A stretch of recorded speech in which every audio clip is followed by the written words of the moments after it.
नमस्कार, मैं हूं Amod Shrivastava. Amazing thought, amazing message, amazing information की दिशा में आज एक कदम और आगे। आज की इस कहानी का शीर्षक है सरल वास्तु शास्त्र। आपको यह मेरा वीडियो अच्छा लगे तो लाइक करें, शेयर करें और लाल बटन दबाकर सब्सक्राइब अवश्य करें। साथ ही बेल आइकन दबाना बिल्कुल ना भूलें। आज की इस कहानी का विषय है सरल वास्तु शास्त्र। संपत सिंह जी ने व्यापार में अच्छे पैसे कमाने के बाद एक 5 बीघा जमीन खरीदी, जिस पर एक 2 मंजिला सुंदर सा घर और चारों तरफ पेड़ पौधे और हरियाली रहने दी। उसमें संपत ने एक छोटा सा स्विमिंग पूल भी बनवाया और स्विमिंग पूल के पास ही एक 50-60 साल पुराना आम का पेड़ था। संपत जी ने उस पेड़ को बिना छेड़े वैसा का ही वैसा रहने दिया और बाकी के निर्माण कार्य करवाए। दरअसल में संपत सिंह ने ये 5 बीघा जमीन भी इस आम के पेड़ के कारण ही खरीदे थे, क्योंकि उन्हें और उनकी पत्नी को आम बेहद पसंद थे।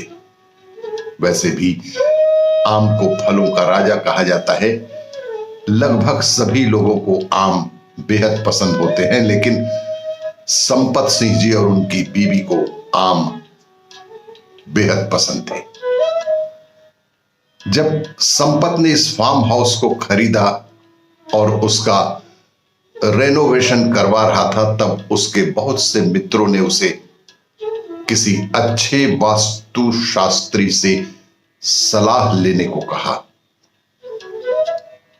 आप इतना बड़ा इन्वेस्टमेंट करने जा रहे हैं तो निश्चित रूप से आप किसी वास्तु शास्त्री जी से सलाह ले लें।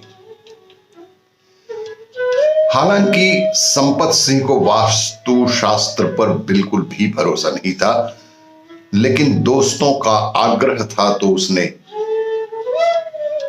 शहर के जाने माने वास्तु शास्त्र के जानकार मनोज शर्मा को अपने फार्म हाउस में ले जाना तय किया। मनोज शर्मा शहर का ही नहीं, पूरे देश और विश्व भर का मशहूर वास्तुशास्त्री थे, जिसके पास लगभग 40 वर्षों का बेहद अच्छा तजुर्बा था। श्री राम एक्सीलेंसी में खाना खाने के बाद संपत सिंह और मनु शर्मा फार्म हाउस की ओर जाने लगे। संपत सिंह बहुत आराम से गाड़ी चला रहे थे। हल्का हल्का संगीत भी गाड़ी में चल रहा था। पीछे से कोई गाड़ी आती और हॉर्न बजाती तो संपत सिंह जी बहुत ही आसानी से ससम्मान उसे साइड दे देते। मनु शर्मा को लगा कि संपत सिंह को बिल्कुल भी जल्दबाजी नहीं है और पूरी दुनिया का वक्त ही शायद संपत सिंह जी के पास उपलब्ध है।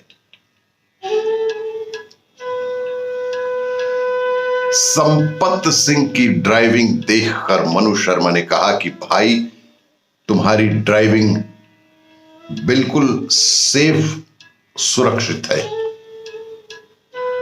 संपत सिंह हल्का सा मुस्कुराकर बोले, सामान्यतया जो लोग ओवरटेक करते हैं, मुझे लगता है कि सामान्यतया जो लोग ओवरटेक करते हैं उनको शायद कोई बहुत अर्जेंट काम होता होगा, तो उनको साइड दे देनी चाहिए। जैसे ही वे फार्म हाउस के पास पहुंचे तो सड़कें थोड़ी सकरी होने लगी थीं। संपत सिंह ने अपनी गाड़ी की गति को और भी धीमी कर दी। अचानक अगली गली से एक 8-9 साल का बच्चा खिलखिलाता हुआ तेजी से दौड़कर संपत वाली सड़क पर गाड़ी के सामने आते हुए दिखा। संपत सिंह की गाड़ी वैसे भी बेहद धीरे चल रही थी। उसने गाड़ी की स्पीड को और भी धीरे कर ली। लगभग रोक सा दिया उन्होंने। मनु ने पूछा कि अब तो वो बच्चा सड़क पार कर चुका है, अब आप इतनी धीरे क्यों चला रहे हैं? इस पर संपत ने उत्तर दिया, वो जो बच्चा दौड़ता दौड़ता गाड़ी के सामने आया तो जाहिर सी बात है कि उसके पीछे भी कोई ना कोई 1-2 बच्चे और दौड़ रहे होंगे, और इसीलिए संपत गाड़ी को लगभग रोके हुए थे और उस गली की तरफ देख रहे थे जिधर से वो पहला बच्चा भागते हुए आया था। मनु शर्मा ने संपत का कंधा थपथपाया और कहा, कमाल है यार, कितनी समझ और कितना धैर्य है आपके अंदर।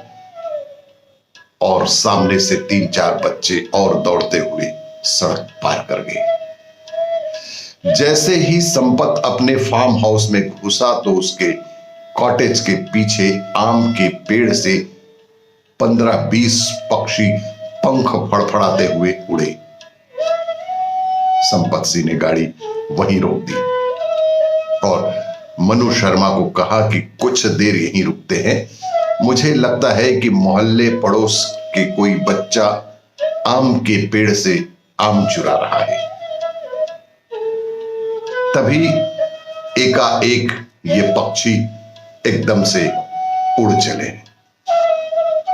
अगर हम एकदम गाड़ी लेकर पेड़ के पास पहुंच गए तो पकड़े जाने की हड़बड़ाहट में हो सकता है बच्चा आम के पेड़ से गिर जाए और उसे चोट लग जाए। संपत का यह उत्तर सुनकर दुनिया का मशहूर वास्तुशास्त्री मनु शर्मा भी सन्न रह गए।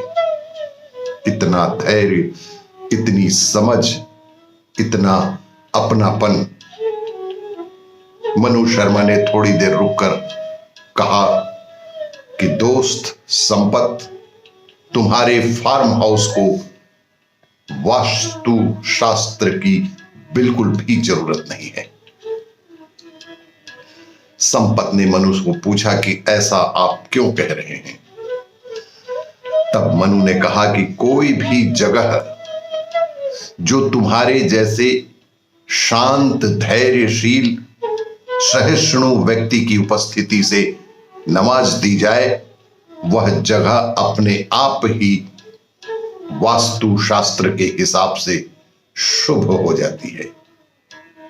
सुकून और शांति के एतबार से जब हमारा घर भर जाता है तो किसी भी प्रकार के वास्तु की आवश्यकता उस घर में नहीं रह जाती। इसीलिए स्थान और जगह के परिवर्तन के बजाय अपने भीतर के वास्तु शास्त्र को सुधारने की हम सभी में बेहद आवश्यकता है। आपको ये मेरा वीडियो अच्छा लगे तो लाइक करें, शेयर करें और सब्सक्राइब अवश्य करें। धन्यवाद।